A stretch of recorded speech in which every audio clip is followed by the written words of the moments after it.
Pues decía que muchas gracias a todos y a todas por vuestra presencia hoy aquí, en este espacio de debate, para poder hablar de los niños privados de libertad en el mundo, con motivo de la reciente aprobación en la Comisión de Asuntos Exteriores de mi informe de iniciativa propia sobre niños privados de libertad.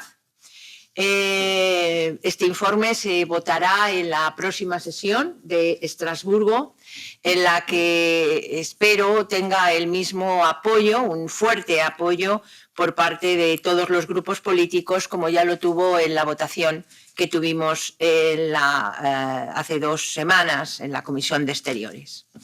Es un gran placer para mí el que hoy nos puedan acompañar en este debate Manfred Novak, abogado de derechos humanos y experto independiente. Él lideró la elaboración del estudio global de Naciones Unidas sobre niños privados de libertad. Y justo ahora mismo le estaba comentando que él es en parte el responsable de que el Parlamento Europeo tenga un informe sobre este tema. Yo conocí su informe en el Campus Global sobre Derechos Humanos en Venecia.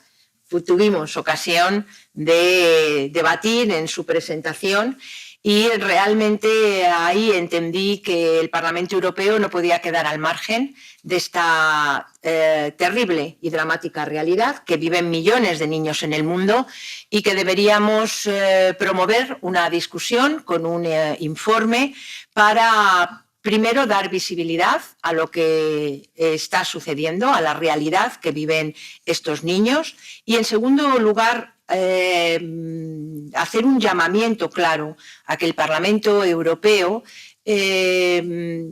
pueda instar, trabajar conjuntamente con todas las organizaciones internacionales para poder hacer una realidad y que esa realidad sea acabar con la situación en el mundo de los niños privados de libertad.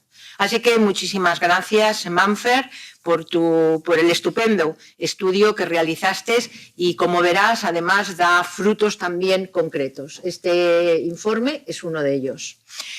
También quiero agradecer a Benoit Van Crisbel,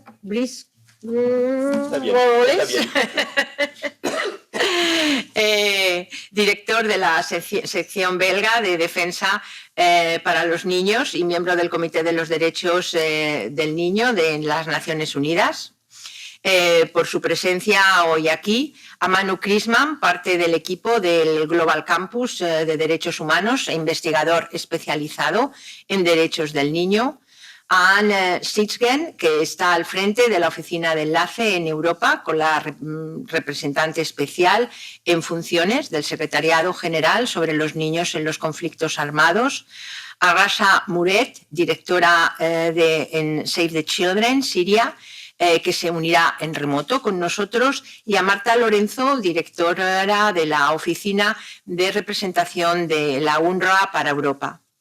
Vamos a organizar el debate como en 2 mesas, una primera intervención, que ahora os daré la palabra, y luego abriremos otro debate para hablar de estas situaciones más concretas y lo que estas organizaciones internacionales están haciendo y trabajando en cada uno de casos concretos, ¿no?, donde nos encontramos con esta problemática. Antes de daros la palabra, muy brevemente recordaré, ¿no?, cuáles son los datos más recientes de las Naciones Unidas. 7,2 millones de niños están de facto privados de libertad en el mundo. De esos, más de 7 millones, un promedio de 35.000 niños y niñas son detenidos durante semanas, meses o incluso años en el contexto de los conflictos armados, sin que se presenten cargos en su contra. Las conclusiones del último informe del Secretariado General de Naciones Unidas sobre niños en conflictos armados reflejan cómo la detención de niños sigue utilizándose como un arma política en muchos países. hemos estado viendo muy recientemente, desde que Rusia desplegó su cruel campaña criminal de invasión criminal en los territorios ucranianos, hemos tenido constancia de cómo decenas de niños ucranianos han sido secuestrados, deportados por la fuerza, separados de sus familias o sometidos a adopciones forzosas. Y lamentablemente estas violaciones flagrantes de los derechos de los niños son una de las caras más crueles de los países en situación de conflicto. También hace unos meses organizaciones no gubernamentales nos alertaban de cómo cientos de niños palestinos se encuentran retenidos bajo custodia militar israelí cada año. Muchos de ellos enfrentan penas incluso de más de 20 años y muchos de ellos pasan muchos años en prisión sin ser puestos ante una autoridad judicial militar. Ningún niño debería ser juzgado nunca, menos por un tribunal militar o por ningún tribunal que carezca de suficientes garantías de respeto al debido proceso, al principio del interés superior del menor. Todos sabemos que la infancia es una etapa de la vida durante la cual los niños se desarrollan su personalidad, sus relaciones emocionales, sus habilidades sociales, sus competencias educativas, sus competencias sociales. Y todos sabemos que la privación de libertad de los niños durante la infancia es una enorme y terrible herencia que cargarán en sus espaldas durante el resto de sus vidas. Todo esto lo hemos recogido en este informe de iniciativa propia del Parlamento Europeo, del que he sido responsable, y también hemos instado e instamos en este informe a que el Parlamento Europeo y la Unión Europea debe ser un agente internacional activo. No podemos ser meros espectadores de una realidad terrible que se desarrolla en todas las partes del mundo y que tenemos que actuar ejerciendo un liderazgo en la comunidad internacional con el objetivo de acabar con la privación de libertad de los niños en el mundo. Sin más, voy a dar la palabra al primero de los panelistas, digamos, de esta primera parte de nuestro debate, y por lo tanto le voy a dar la palabra a Manfred Novak para que abra esta discusión. Muchísimas gracias, reiterando el agradecimiento, Manfred, de que hoy puedas estar aquí con nosotros. Es un placer.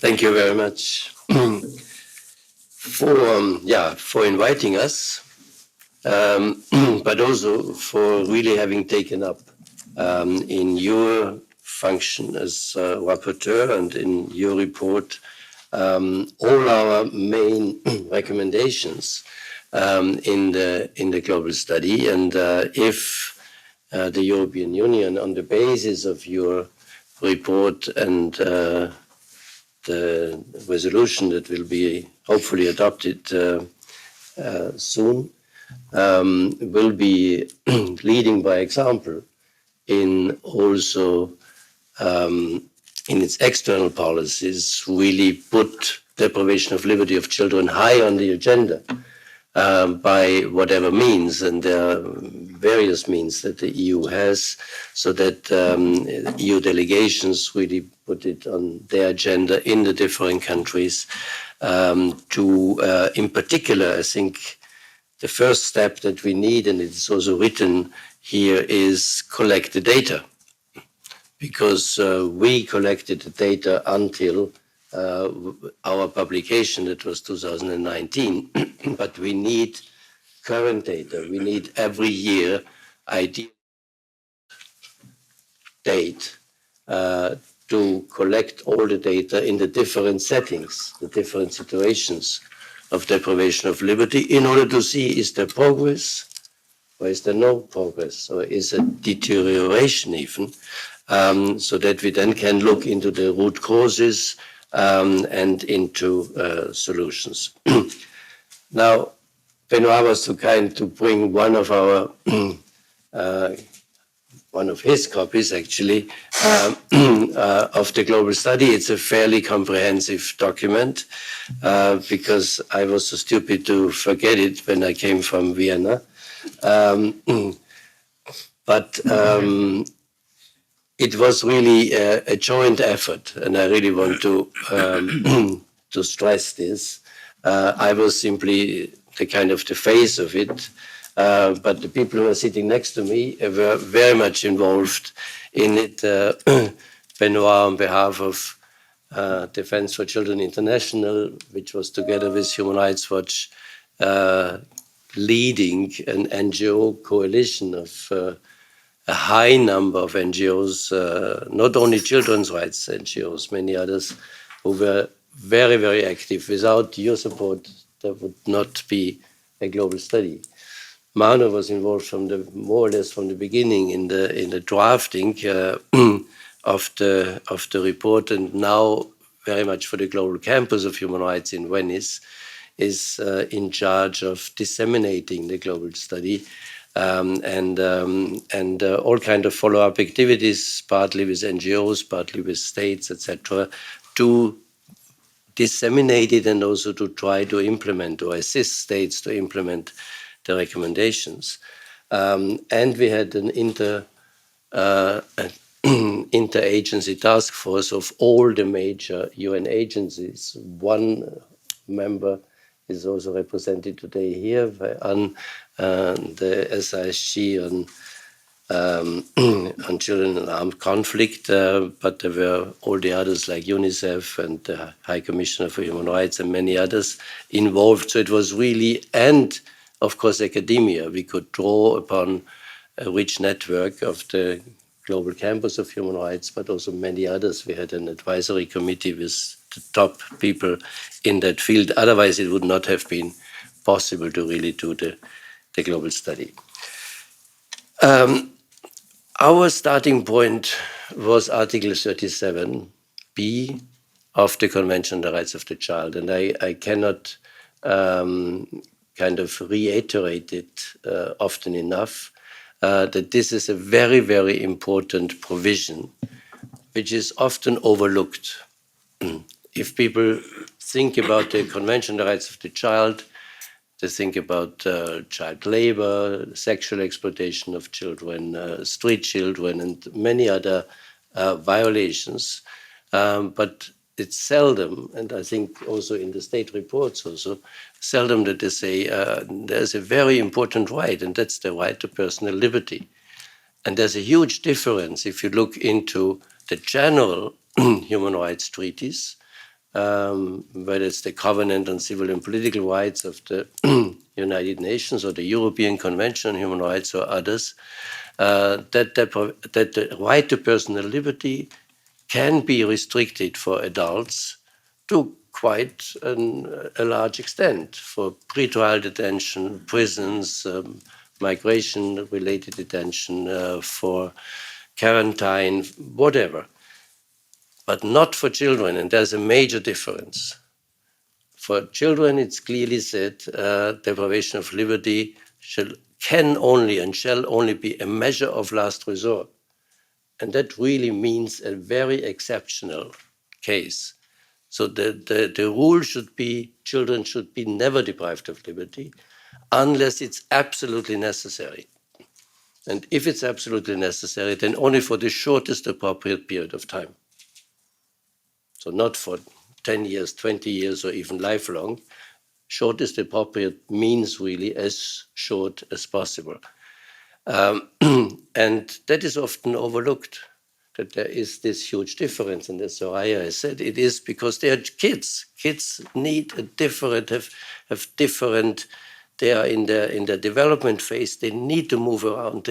If you deprive a child, if you lock a child up, it has a much stronger effect than if you lock up an adult. So that is very important. And what is also important is that this applies to every form of deprivation of liberty.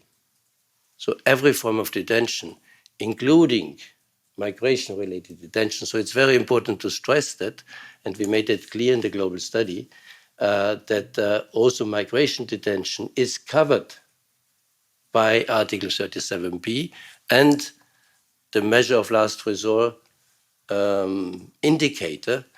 And that's why we said then if it's for purely migration-related reasons, deprivation of liberty of a child can never be a measure of last resort. There are always other alternatives, non-custodial alternatives. I say that also because there was a reference to a joint general comment that says the opposite, that says it doesn't apply. No, it applies to all forms of deprivation of liberty. You mentioned already the reality looks totally different, but we didn't have any data. UNICEF was always speaking about 1 million children to be deprived of liberty. And when we tried to find out where does this number come from, it dates back to the 1990s and has no real scientific basis. So that's why the most important and most challenging task was to really try to get reliable data. And we did really our best. It was difficult with a survey to be sent to all states, but also non-governmental organizations, national human rights institutions, ombuds institutions, to UN agencies, etc. So we really tried to get the best data that we could receive, and on the basis of them, we came up with this 7.2 million children. It's not 1 million, it's more than 7 million. So that was in 2019. Perhaps now it's more or less. We simply don't know. And these are very conservative data. So probably the real number is much higher. So we only publish data where we are 100% sure that we have the scientific evidence for that. And of course, most of them are in institutions, all kind of institutions, including institutions for children with disabilities. But on the second place, administration of justice, police custody, pretrial detention and prison sentences, migration-related detention, and then children living with their primary caregivers in prison and those in armed conflict. And in regard to national security, which will be the task for the second panel to address.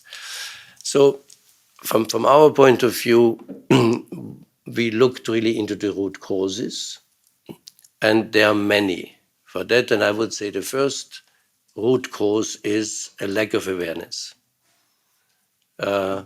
Many states, many people don't realize how many children are actually deprived of liberty and feel also, yeah, there's not so much wrong with that. So really this awareness how terrible it is to lock up kids, I think is missing in the international community. And I think educational measures are extremely important, awareness-raising measures, especially about the harmful effects of institutions. There are still many people arguing, yes, but if you have a child with a disability, they are better cared of in an institution rather than by their family, by their parents, which overlooks the very harmful effect of institutions. In the administration of justice, it's tough on crime policies, very often against children. We have to be tough on crime. A low age of criminal responsibility, many states 7 years or even less. The lack of a child-friendly justice system. You need to have special, whether it's police officers, whether it's prosecutors, whether it's judges, whether it's prison officials, they all need to have a special expertise in the rights and needs of children. Very often there's no alternative because there is no functioning child welfare system. So you need to divert kids that come into conflict with the law from the criminal justice system to the child welfare system. Then, of course, tough migration and asylum policies, including in Europe, and of course, armed conflicts, terrorism, etc. So as kind of recommendations, the most important as you also have said, we should eradicate would be ideally, but that's probably not possible because sometimes there is no alternative. If a child is particularly has committed a very serious crime and is very dangerous, sometimes there is no real alternative. That's what is meant with measure of last resort. But for the rest, to reduce as far as possible, and that means significantly, the number of children behind bars. And that is primarily through deinstitutionalization. I think there much progress has already been done, has been achieved, but more needs to be done. In the criminal justice system, diversion at every stage. And we have seen that with girls. It's quite interesting that 94% of all children deprived of liberty are boys, and only 6% are girls. Whereas on average, about 2/3 of crimes of children and juveniles are committed by boys and 1/3 by girls. So why is there this huge discrepancy? Because girls are much easier diverted by police officers, by the prosecutors, or even finally by the judges saying, okay, we give you a non-custodial sentence. Boys receive a custodial sentence. So diversion is very important, but it only works if you have a well-functioning social welfare system for children. Of course, it's the philosophy of criminal justice. Retributive justice is always leading to more people deprived of liberty rather than restorative justice. Raising the age of minimum age of criminal responsibility. The Committee on the Rights of the Child has clearly said, and the global study as well, it should never be below 14 years. In reality, the average was 12 years. And as I said, many countries have no minimum age at all, or 7 years. So, and that, of course, has a very negative effect. With respect, as I said before, and I want to repeat that, stop and fully stop migration-related detention for children. It's one of our strongest recommendations, which is in line with also what the European Parliament has said and what many others have said, but which is only very few countries in the world that have implemented that by eradicating migration-related detention of children, whether they are unaccompanied minors or whether they are together with their families, but they should never be detained simply because they're migrants, migrants or refugees. And of course, in the area of armed conflicts, there are many recommendations. Stop armed conflicts would be the best, but of course, stop recruiting child soldiers, but in particular also treat them more as victims rather than as perpetrators. So that's in a nutshell, and I'm very happy to also discuss more in detail the draft report that you have. I think it's excellent. We are really extremely grateful for the big space that you're giving to the global study, and many of your recommendations, in particular in relation to an international database, that we need better data. That's the first step. That's very important. But also many other recommendations that, it should be a primary objective of the external policy of the European Union. You also talk about the UN follow-up mechanism to ensure the full implementation of the global studies recommendations. Of course, I would be extremely happy whether that this will be achieved is a different issue. When we were already discussing the resolution and during the global study, that was clearly said there will be no SRSG on deprivation of liberty, but perhaps that could change. It would be very, very important to have a high-level UN mechanism to really follow up and ensure that the global studies recommendation are implemented. Also, this EU list of priority countries, I think, is a very, very important recommendation that you say, and also that states should, or the EU should encourage third country partners. By the way, also there could also be EU member states that have not yet ratified the third optional protocol to the Convention on the Rights of the Child, including my own country, Austria, that grants the right to submit individual communications to the committee. But of course, also OPCAT is a very important mechanism with the national preventive mechanisms. So I leave it at that, and I, again, many thanks, and I look forward to an interesting discussion. Muchas gracias.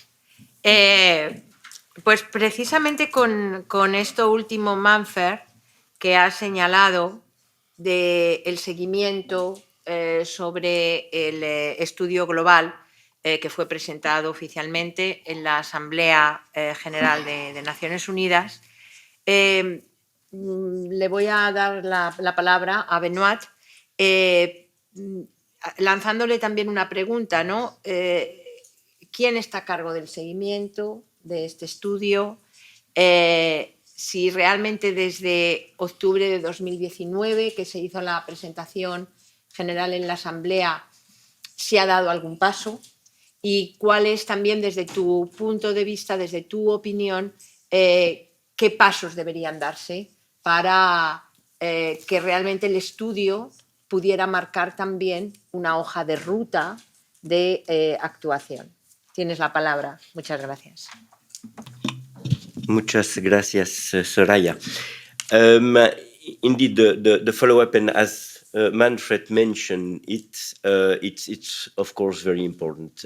We have worked very hard during many years to have this study, and none of us want to have this study only on the shelf. It's a nice book, yes, but it's not to decorate the shelves. So we really wanted to have this study as a tool to change the situation and to improve the situation for the children. As Manfred said, when we started the study in the discussion, there were reluctancies from states to say, okay, but if you end up with a recommendation to create a new mechanism like a new SRSG, we are not buying it. Because we have already so many mechanisms, it's expensive and so on. So at the end, even though we were convinced that we need such a mechanism to ensure that there is a specific follow-up of all the recommendations, it was impossible for the states to buy it and to the General Assembly to accept a new mechanism. So we went through the system. We thought about what could be the best way out. And it was finally given to the SRSG on violence against children, together with other SRSG on children and conflict for part of the study, and then other UN agencies. So the SRG on violence against children has the task of gathering all the UN and continuing working with the UN mechanism on the topic. And this is certainly very important, but indeed we do regret that there wasn't a specific and separate mechanism from the very beginning. So now, if the EU is willing to support and to finance such a mechanism, that would be indeed great. But in the meantime, I think that we have to strengthen and to give more importance and more support to the existing UN task force with the coordination, under the coordination of the SRSG on violence against children. Second dimension, from the very beginning, and Manfred mentioned it too, there was an NGO panel put in place, more than 170 organizations. At that time, it was Human Rights Watch and DCI, and now it's DCI with Terre des Hommes who are continuing to ensure that there is something happening there. And we had recently, 1 year ago, a meeting in Mauritania to set up and to develop a roadmap from the point of view of the NGOs. So we have this roadmap there, and we want to continue highlighting that work and stressing the importance to continue doing something. Then we have a lot of other actors, and of course the Global Campus, and Manu will talk about it in a minute, but those actors are also extremely important to ensure that there is still research, academic work, guidance to states and so on to support what is done for the moment. But then, fourthly, I would say that, and this should probably be the first, in the first place, things should happen at the level of the states. So it is the states that have, at the end of the day, the duty to implement and take the recommendation and see how they should implement them at the national level in all the settings, depending on the situation of the states. Many of them do need guidance, support. Many of them are a bit lost in facing huge challenges, but still, it's the efforts in this regard are still too scattered and very often only one-off. Then you ask what should we do to speed up the process and to continue working on that. As I said, first of all, strengthening the existing mechanism is very important, hopefully creating a new separate and specific mechanism as it is proposed, why not? But then this means strengthening for the moment the Office of the SRG on Violence Against Children and asking her to produce separate reports, to continue gathering data. It was said it's extremely important to assess the evolution, and we need indicators. We need to see where are the progress and where do we lack progress, and we need to focus on more specifically. Then giving more means to the civil society. The civil society at national level is also a very important actor, very often, visiting detention places, trying to document situation, provide legal support to children, putting in place diversion, other measure. So this is also extremely important to ensure that something is happening in the field directly. We need to ask each state to develop a plan of action, roadmap, as you mentioned, with concrete objective, means, indicators, and also with the support of the international community, the UN agencies, to implement those programs, with the aim of reducing drastically the number of children deprived of liberty. As Manfred mentioned, for the moment we have too often the impression that detention is not the last resort, but the first decision that is taken by judges, by administrative authorities, and so on. We have probably to work more precisely on some fields that need urgent action, like prioritization of the ban on detention of migration-related detention, and other reasons that have been identified by the global study. It's not acceptable to continue locking up children because they have a disability, because there is no alternative, there is no other way. Too many children are still detained with the parents, while it is not necessary to detain the parents in the first place. There is a need to urgently repatriate and set up plans for all children who are detained in the framework of armed conflict and for arm-related reason. And for instance, for children who are in the camps in Syria, how long are we going to accept this situation? Are we waiting for those children who were born, some of them born in the camps, to grow up and to turn 18 while still being detained? Is that what we want? I think that the international community bears a very important responsibility in this regard. You mentioned it, Soraya, too, banning the use of military courts, tribunal concerning children. Children should never appear and be confronted to a military court, and we have seen that, and we see that on a daily basis, for instance, in Palestine, in the occupied territories in Palestine. We need also a monitoring mechanism independent and efficient. You propose, and it's very important to that all states ratify the OPCAT, the optional protocol on the Convention of, against torture, and that means setting up a national preventive mechanism with the power of visit, the independence, and the capacity to assess concretely the situation. But then there is a need for very concrete action like legal support, legal aid. You mentioned the legal support. Maybe we should be even more precise. We need free legal aid for each child who is deprived of liberty. Without a legal support, the child may just be forgotten in that place, and without any legal avenue to challenge deprivation of liberty. And this goes together with child-friendly remedies. So a remedy that a child can use. A child who is not only deprived of liberty, but very often put in solitary confinement, is alone in a cell, sometimes for many, many days, 23 hours a day. How can we ensure that this child has access to a legal remedy, to the possibility to challenge this decision, and to be brought to a court, a judge, independent judge, to challenge this situation? So this report is really excellent.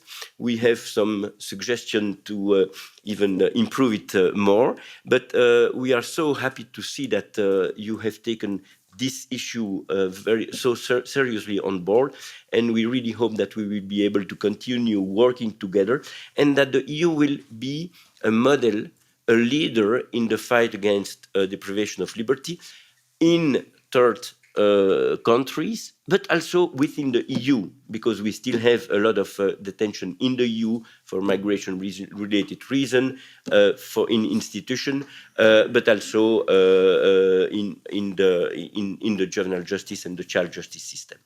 So I'm going to stop here. Thank you. Thank you very much. Very interesting your point of view to follow this important study, global study. And now we continue with Manu Crisan. And in your opinion, Manu, what are the best practices to really change this situation? You analyze in the global study the situation and the different practice in different countries to change this situation. Thank you so much. And again, congratulations on this initiative. And thank you so much for inviting us. It's very difficult to be the third after such interventions, but I will try to give an overview of what we had done following the global study presentation to the UN General Assembly in 2019 in October. We've been working on the follow-up via the Global Campus of Human Rights, which is a network of 100 universities where Manfred Novak is the Secretary General. And we've been implementing specific projects in disseminating the study, on the one hand, in relation to in regards on and through international, regional, national events, consultations, but also projects, specific projects implementing it. We did around 20 projects in the last 4 years and 40 events to disseminate the study. We, of course, continue to work with the NGO panel, with the committee, with the interagency task force also to support the implementation. In regards to your question, the best practices aspect, we one of the objectives of the global study, along with the finding out the magnitude, as Manfred had mentioned, but also the ways to change the stigma and the understanding the views and of children, was the aspect of looking at the best practices, and at that given moment, of course, best promising practices that are happening in relation to not having children deprived of liberty. So we looked at the specific best practices through the questionnaires that we had sent out to the states, but also via the research groups that worked on the specific thematic areas. So for example, I can give you, in relation to migration, the migration group that we had was the Joint Research Center of the European Commission, which was working together with IOM and UNHCR, Human Rights Watch, and the International Detention Coalition. That's an example of the variety of groups of the sectors working together and identifying what are the good and best practices and promising practices, we called. So you see that there was a real, as Manfred had said, a collective decision making on what, and it was collectively decided that these are the promising practices which are in relation to the study. Whilst this was kind of in the process within the study process, following the study, we wanted to, of course, as Benoit has mentioned, support the global study as being the big tool. As you see, it's a very comprehensive tool to make it more reader friendly. So we had created the executive summary of the global study, but thereafter as well the specific toolkits on the thematic areas that go beyond the cross-cutting areas. And you can find all of these on the website No Child Behind Bars. I will be happy to share it afterwards, which also pinpoints promising practices within the thematic areas. Following this, we also created an interactive map where you can look at the world and see where the specific positive, promising practices are happening. And we, of course, continue to try and collect data via the different consultations, mediums that we have. Yes, so what is it that we're doing now? The problem in regards to the study, and of course throughout, was the identification of promising practices and how that is differing throughout the process of the study. We've created a research project now called Promising or Not at the Global Campus, which identifies and looks at what constitutes an actual promising best practice in relation to the global study. That looks at the impact of practice, the qualitative, quantitative aspect of research, the statistics, what the experts' opinions are in relation to what constitutes something that works and what doesn't work, to stimulate new ideas, but also to look at the cost effectiveness of practices, whether that can work via also its limitations. So long story short, we are looking now into creating this research, which is happening via the Global Campus.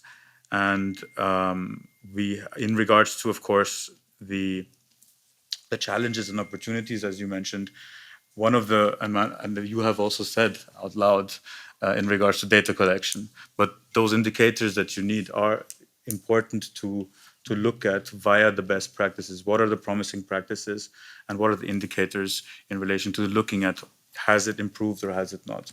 So one of course, the challenge and the opportunity is data collection, but monitoring as well. And of course, to continue to discuss with the experts on how to implement all these great recommendations and points that you have said. Thank you so much. Thank you very much. Bueno, creo que podemos continuar con el segundo panel.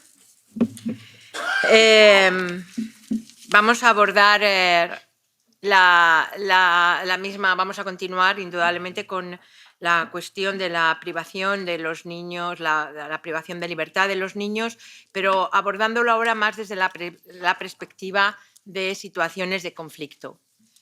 En primer lugar, le voy a dar la palabra a Anen Sinken, que está al frente de la Oficina de Enlace en Europa con la representación especial en funciones del Secretario General sobre los niños en conflictos armados.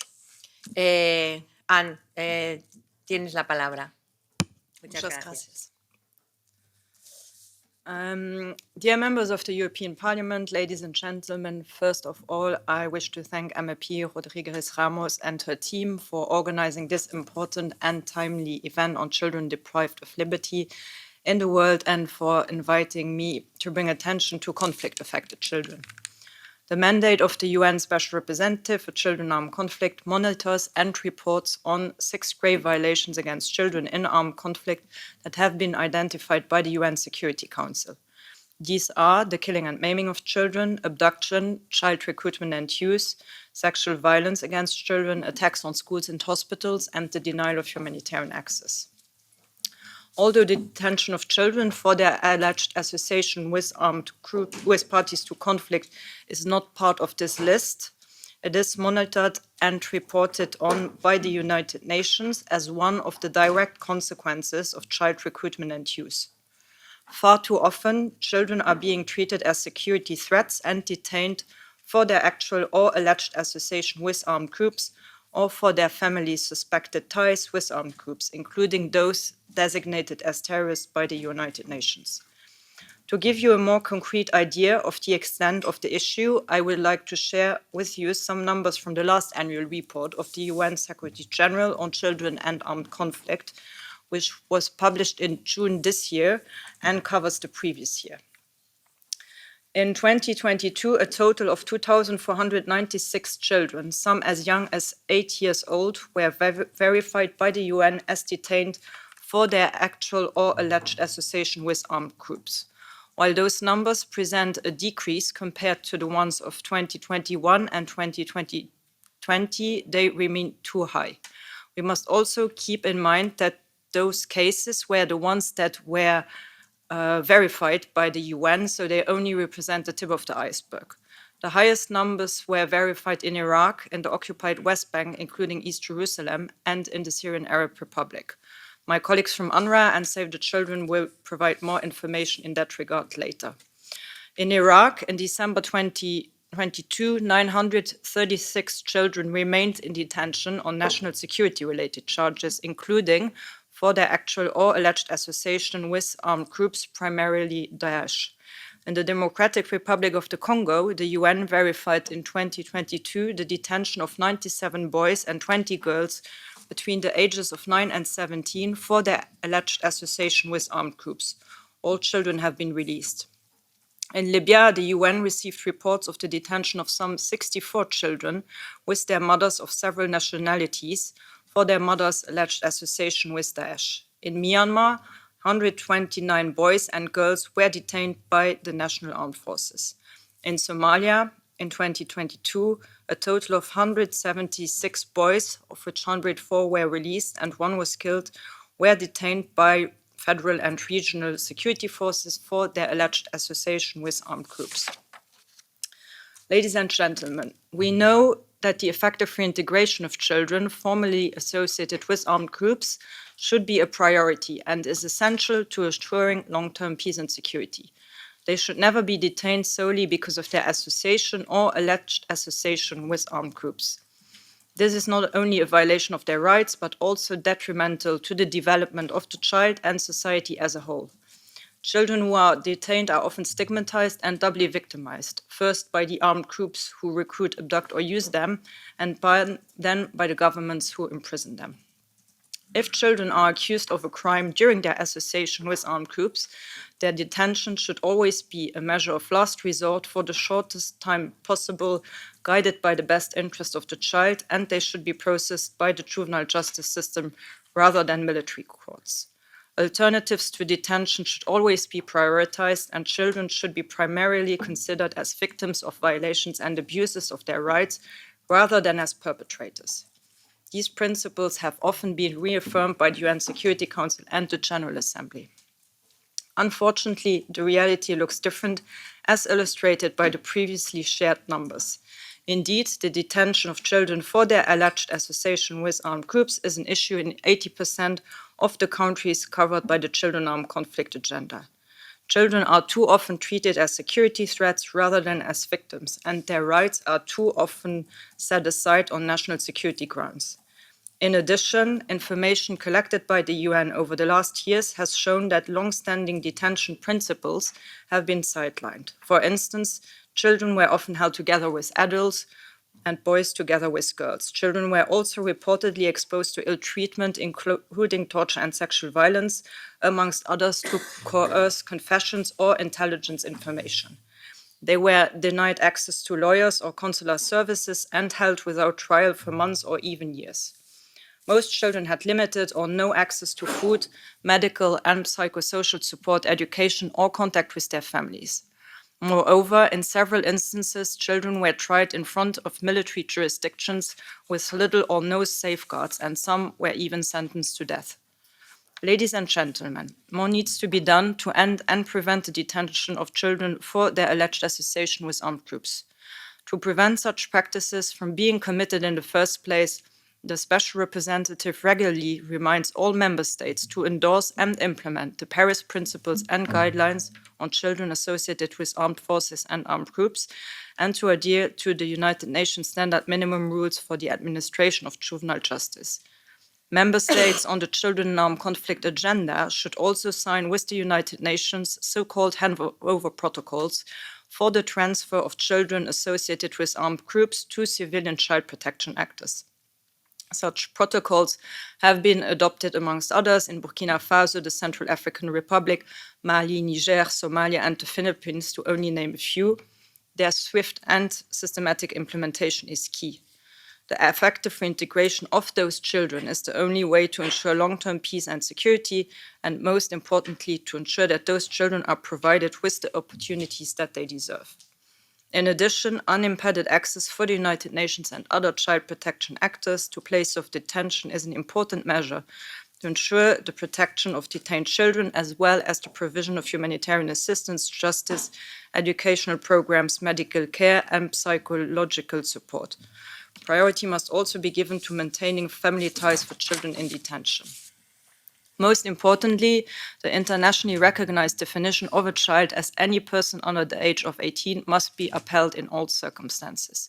This definition comes with specific rights for children as well as specific obligations for member states that cannot be sidelined based on counterterrorism or national security grounds. Furthermore, as in many conflict settings, birth registration systems are lacking and age assessment mechanisms are frequently inadequate, it is important for member states to consider an individual as a child if there is any doubt about his or her age. Finally, I would like to encourage the European Union to ensure that the topic of conflict-affected children is systematically integrated and advanced in its external actions, and that the issue of the detention of children for their alleged association with armed groups is included in the EU guidelines on children armed conflict that are currently being revised. Allow me to conclude by thanking all of you for the work done in ensuring a better protection for children, including in conflict situations. Our office remains available to work together to ensure that no child is left behind. Thank you. Thank you, Anna. It's a terrible scenario about the situation of the child in conflict.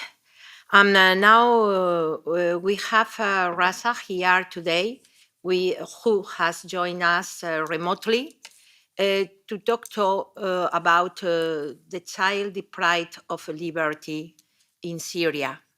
Rasa, hello, thank you. Thank you. Thank you very much, ladies and gentlemen. Thank you for this opportunity.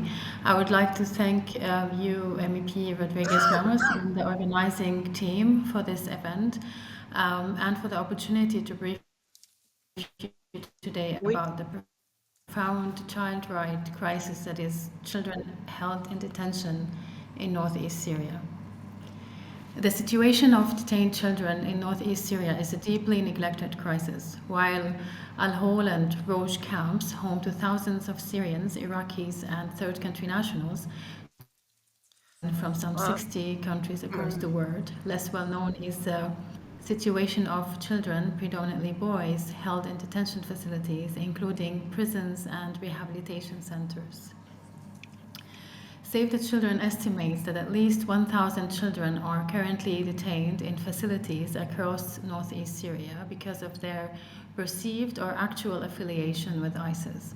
Some of these boys were 8 years old when they were detained, when ISIS lost Baghouz, and now have been detained for nearly 5 years, almost half of their young lives. We continue to hear about boys being detained from Al-Hol and Roj camps. In all cases, they appear to be primarily detained because their gender, combined with their age, has led to fears that they will be the ISIS fighters of the future. More recently, the de facto authorities in northeast Syria have stated that boys are removed from their families and detained because they are at risk of sexual exploitation and would be forced to marry women in the camps. These boys are victims to the conflict, not perpetrators.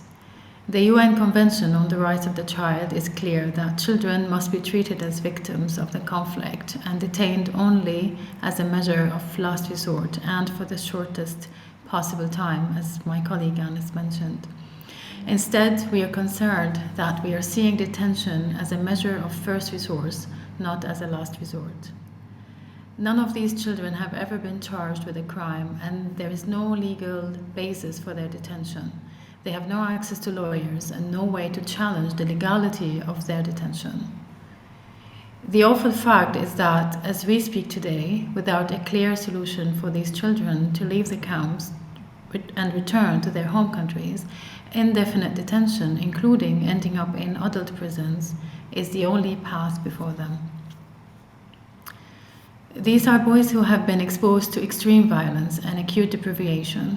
In some facilities, boys are showing signs of severe emotional distress, including nightmares, bedwetting, and high levels of despair for the future. The ongoing trauma of detention risks lasting physical and mental harm, which grows worse every day they are not released.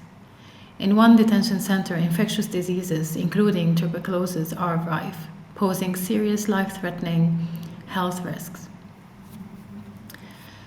My organization, Save the Children, works in some of these facilities, with our teams doing all they can to provide essential services, including psychosocial support, education, and nutrition.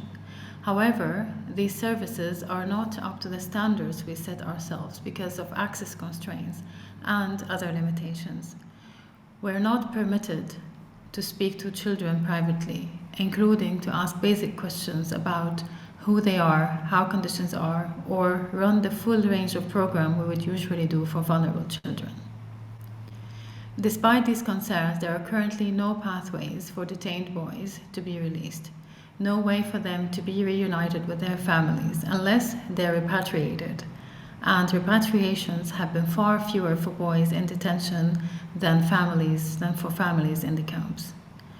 Our fear is that when these boys turn 18, they will be transferred to adult prisons, when they will be lost to sight, never treated as a victim of the conflict, and may well never be to return to their home countries and recover from everything they have endured.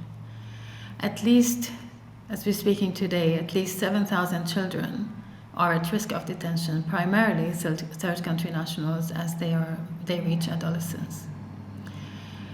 There are times when it may be in the best interest to remove children for their own safety and well-being, but removing them into detention is not the solution. Instead, they must be placed in safe environments with appropriate safeguarding measures where their rights are respected. Ladies and gentlemen, we believe that the most appropriate solution to uphold children's rights is their full and unconditional release, provided there are no specific charges against individual children. They should be released to each child's family or into suitable alternative arrangements that meet their best interest if they are unaccompanied or separated. This must be followed by support for children to reintegrate into their communities. For Iraqi and third country nationals, this means repatriation with their families to their home countries or other locations if this repatriation would not be safe or voluntary. For Syrian children, particular protection measures may need to apply according to the specific context of their origins or the places where they need to go into the various parts of Syria. We need to end the practice of simply detaining children and hoping that in the longer term a solution somehow emerges. The current approach relies on humanitarian actors to improve the physical conditions of detention. It means that the range of actors involved in the system of detention do not have to take responsibility for the harm this detention is causing children. We cannot be asked year after year to support children in detention centers or in camps to provide incomplete services for a future they cannot achieve. As my colleague mentioned, all children have rights set out in the UN Convention on the Rights of the Child. For detained children, additional protections apply. It is clear that detention facilities in northeast Syria cannot respect these rights, and nor are they in the children's best interest. The longer we abandon children in places of detention, blame them for the perceived crimes of their parents, and leave them in institutions of acute deprivation, we open the door for exploitation. Our failure to act subverts international human rights law and norms and diminishes our own humanity. Every day that these children remain detained is a day that their rights are actively denied. The ask summarized in 2 points. We need states to commit to ending detention as an interim solution and stop any funding for any further expansion of detention. Alternatives exist, and we need to genuinely, collectively explore these.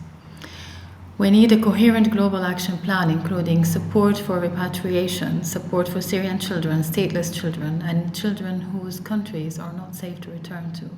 We must end the political barriers to the long-term solutions. None of these children chose to travel to Syria or to be born there. They did not choose their parents.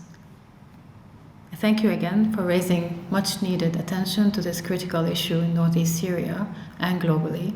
More than ever, we need a clear commitment from the international community to work collectively to find and action the solutions. Thank you for your attention and for your action. Thank you, Rasa, for explaining the horrible situation of the children in Syria. After your speech is very, very necessary and a strong commitment of the international community. And now, Marta, director of UNRWA in Europe, could you tell us about the situation of children in Palestinian and Gaza and in this critical moment and humanitarian dramatic situation? Thank you, Marta. Thank you, Soraya. Fellow panelists, colleagues. I'm not. Is it? Yeah. Can you hear me now? I'm not sure how much you know about UNRWA, but UNRWA was created in 1949 to provide basic services to Palestinian refugees as long as there was no political solution. So we have waited 75 years and there is still no political solution on the table. And what you are seeing today is probably one of the most catastrophic humanitarian crises for children in Gaza, but I would also say in the West Bank. Of course, this event is about deprivation of liberty and is usually referred as a form of detention and imprisonment. So I will not be talking about children in detention because that falls outside the scope of what UNRWA as a humanitarian organization does. Yet I want to speak about the rights of Palestinian refugees because I think it is the absence of peace for so many years, for 75 years, is what has prevented Palestine refugee children and Palestinian children in general to fully enjoy their lives, their rights, and their freedoms. So allow me first perhaps to refer to the horrifying events on the 7th of October, because this also affected Israeli children. And in fact, you have seen in the last few days the release of some of the children that were abducted. And we also saw the loss of lives of children on the 7th of October. So these acts of terrors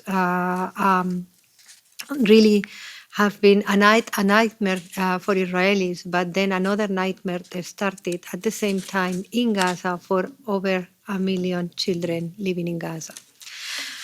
UNICEF Executive Director Catherine Russell recently described Gaza as the most dangerous place in the world to be a child, and is living in Gaza a detention center. One could question that, knowing that children have been living under 16 years of blockade and have experienced at least 5 conflicts. It is simply not possible to flee out of Gaza.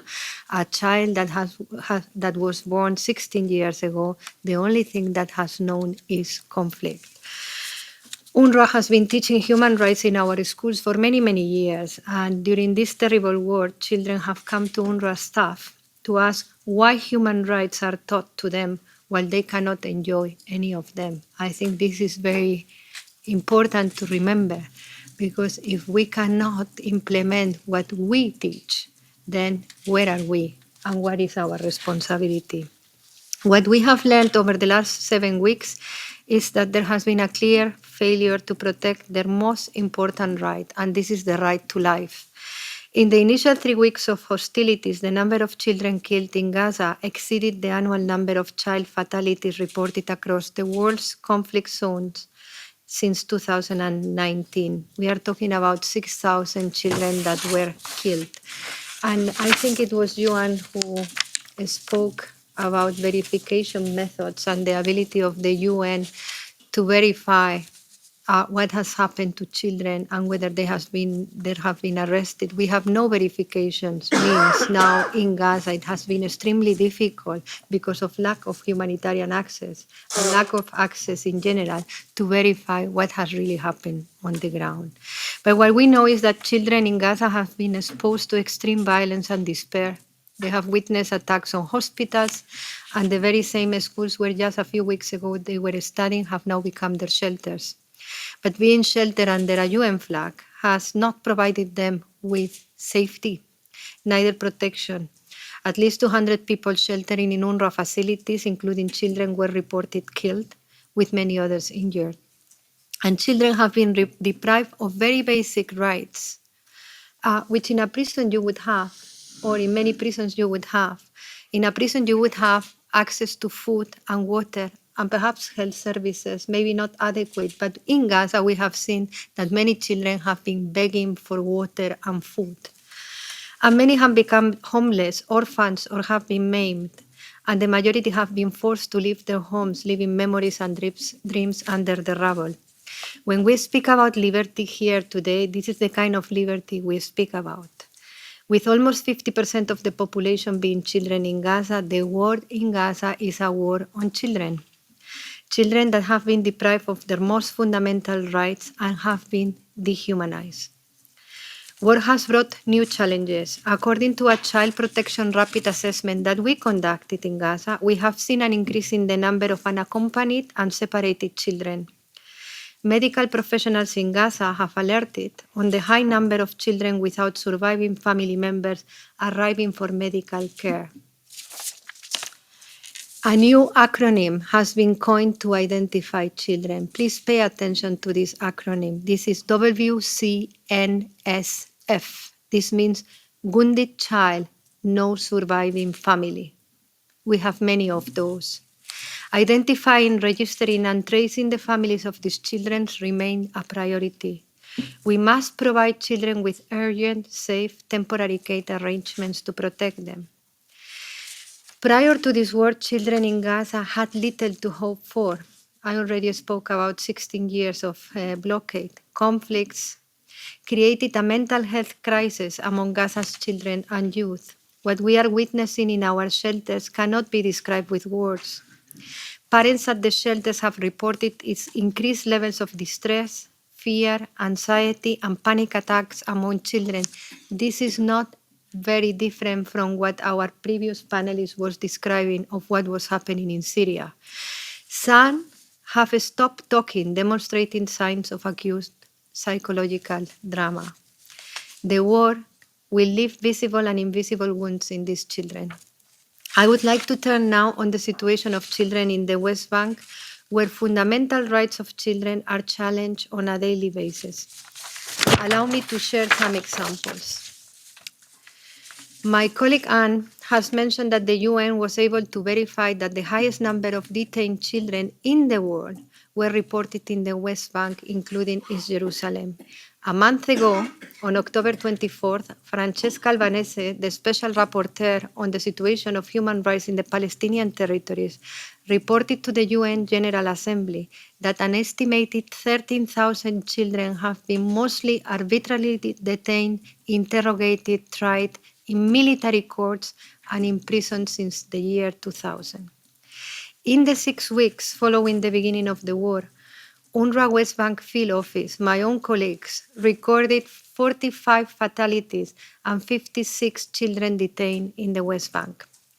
Out of 413 detained children since January, this represents an increase of 30% if compared to the previous year. And I think our colleague from Save the Children mentioned the issue of gender and age. When we refer to gender, we usually think of women. Here we are talking about male adolescents in their majority.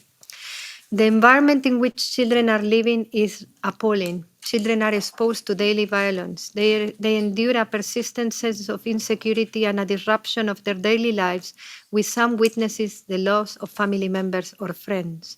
Throughout the year, and notably after the 7th of October, what we have witnessed in our own installations is Israeli raids, including in refugee camps, movement restrictions, which exacerbate challenges for children to lead a normal life and safely reach and attend the schools.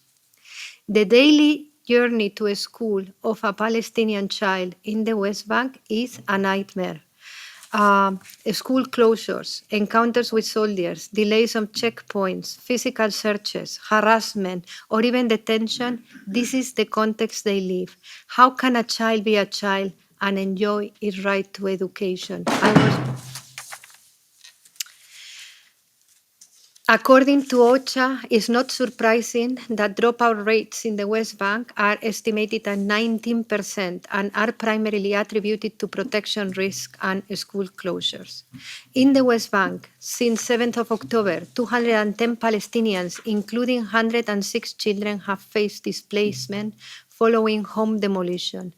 Imagine the emotional distress a child is confronted to after losing the very foundation of their family life, and in many cases, the connection with their community. It impacts the physical and psychological well-being of a child and exacerbates its feelings of social isolation and, I would add, discrimination. I have provided you with a grim picture of what it is to be a child in Gaza and the West Bank. Despite the many challenges, UNRWA has not stopped providing care and protection to children for decades and will continue to work together with partners to do so. Let me conclude by sharing the message of the members of the agency-wide school parliament. In each of our schools, we have a school parliament, and then we have an agency-wide parliament. Their call is very simple. They demand the same rights as any other child around the world. They want their childhood back. They want peace. Thank you. Muchísimas gracias. Gracias, Marta. La verdad que son impactantes tus palabras en relación a la situación de los niños en estos momentos, además terribles que estamos viviendo. Pero efectivamente ahora vivimos una situación, una catástrofe humanitaria, pero efectivamente y lamentablemente y desgraciadamente esta situación no es nueva, y no solamente en Gaza, sino en West Bank, como muy bien has señalado. La verdad que ante una situación como esta es verdaderamente triste que uno de los debates más recurrentes en este Parlamento sea el debate sobre los libros de texto que estudian los niños y niñas palestinos en Gaza o en West Bank, cuando estamos viendo que efectivamente el problema real es esta destrucción de escuelas, esta falta de libertad, esta destrucción realmente de la infancia de miles de niños y niñas en territorios ocupados. En todo caso, Marta, quiero aprovechar también para agradecerte desde luego tu presencia, como al resto de los panelistas, pero también agradecer el trabajo enorme que está realizando UNRWA, que venís realizando desde hace años, pero que en estos momentos es realmente más necesario que nunca, y sobre todo el agradecimiento a todos los trabajadores humanitarios de UNRWA que están, en fin, siendo un ejemplo que no debería darse nunca, porque nadie debería jugarse la vida para hacer un trabajo humanitario. Lo están haciendo, y aunque efectivamente el número de bajas es enorme, es desde luego condenable, hay que reconocer que su vida está salvando en este contexto muchísimas vidas, también la de muchísimos niños. Así que muchas gracias. Bueno, pasamos ahora a un debate abierto. Tenemos a todos los panelistas y pueden ustedes efectuar las preguntas que estimen pertinentes a cualquiera de ellos. Thank you for giving me the floor. Human Rights Without Frontiers, Willy Foutré. I have a question about deportation of Ukrainian children from the occupied territories in Russia. We published a report that you presented as a written statement at the UN at the last Human Rights Council, and apparently that the reliable figures are around 20,000 of them. What can the Special Rapporteur on Children in armed conflicts do to facilitate family reunification? Mainly Mrs. Schengen, I think. I think it's So about family reunification.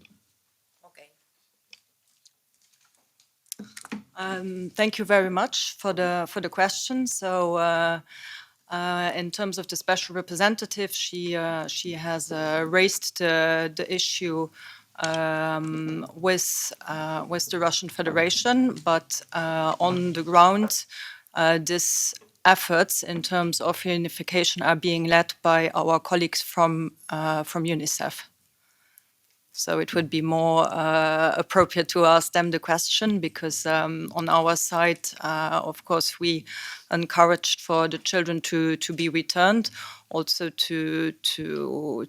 I mean, we try to monitor the situation, but in terms of our office, we are rather on the side of the advocacy. So it's really more colleagues from UNICEF who are also coordinating efforts in Ukraine, but also outside, who have the lead on this.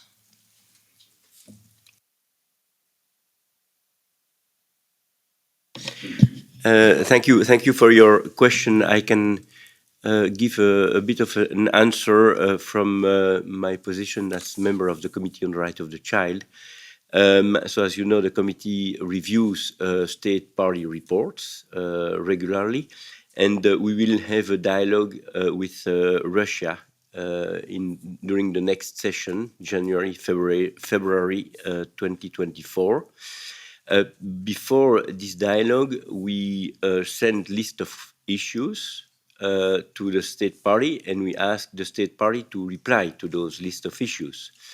So we have there a possibility to raise several issues, and among others, there are questions concerning those children, the number, where they are, what is put in place, and what are the plans. And so there will be a discussion on that during the next dialogue. I don't know the precise dates for the moment, but it will be available on the website of the OHHR. So that's one small answer, I would say, to this. It's not a solution as such, but at least we will have a possibility to open a discussion concerning that. Then I know that there are other initiatives that are taken, among others, by the Council of Europe, who is setting up a working group on children from Ukraine. And of course, this working group will look at the situation of children that had to flee Ukraine because of the war, and that are in several European and even broader countries. And there is no coordination mechanism at that level, but this working group, and that is my hope, will also look at the situation of Ukrainian children abducted by Russian authorities, and see how much and how far we can intervene in those situations. So no concrete solution, but some initiatives that are taken in that regard. Thank you.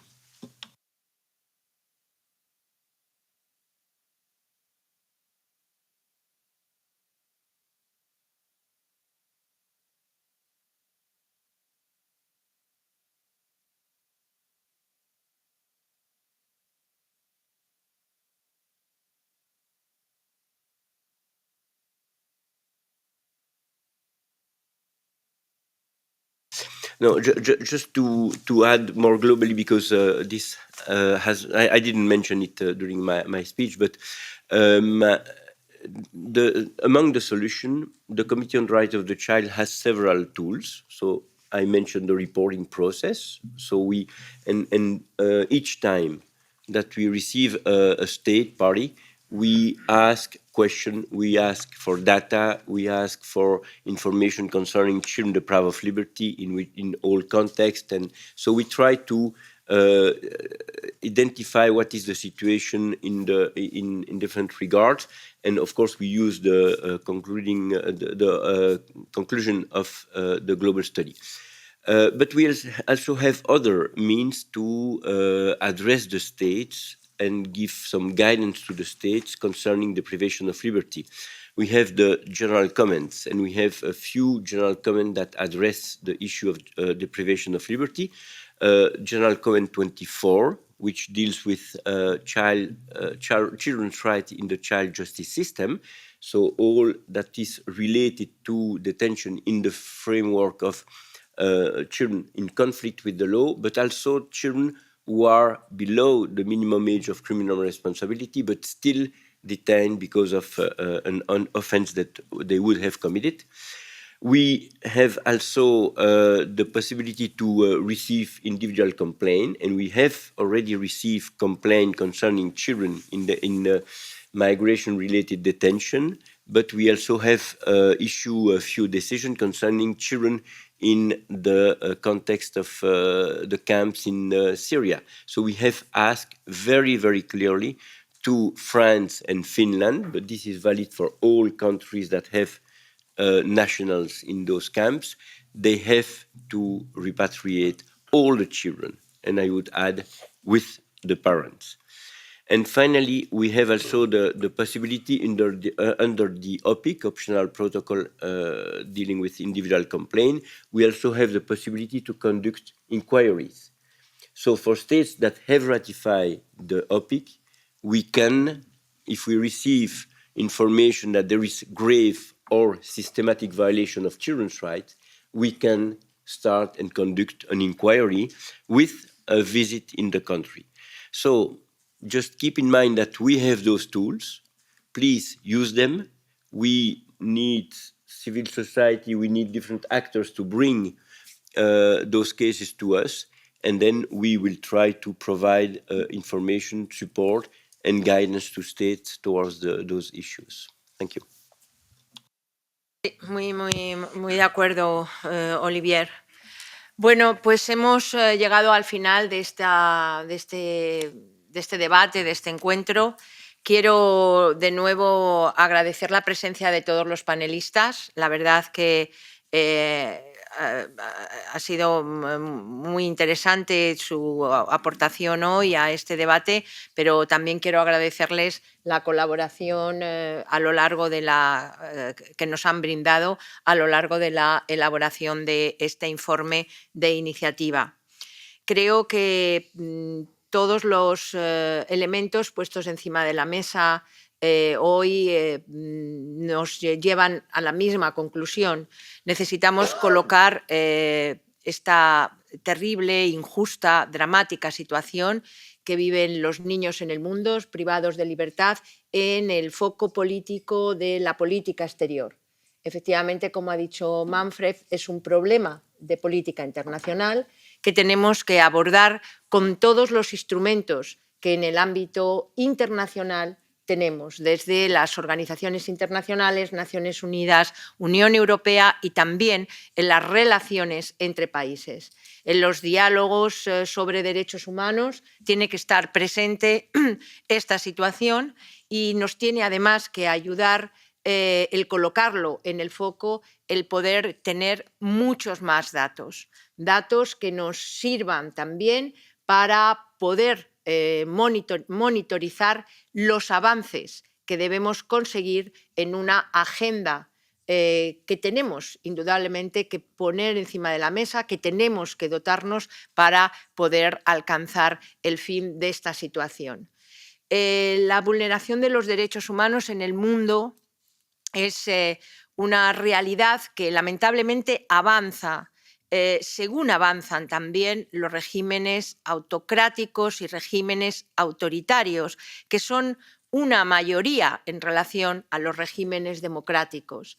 Pero la vulneración de derechos humanos más terrible es precisamente la de aquellos que son más dependientes, que más nos necesitan en esa etapa de la vida. E indudablemente esos son los niños.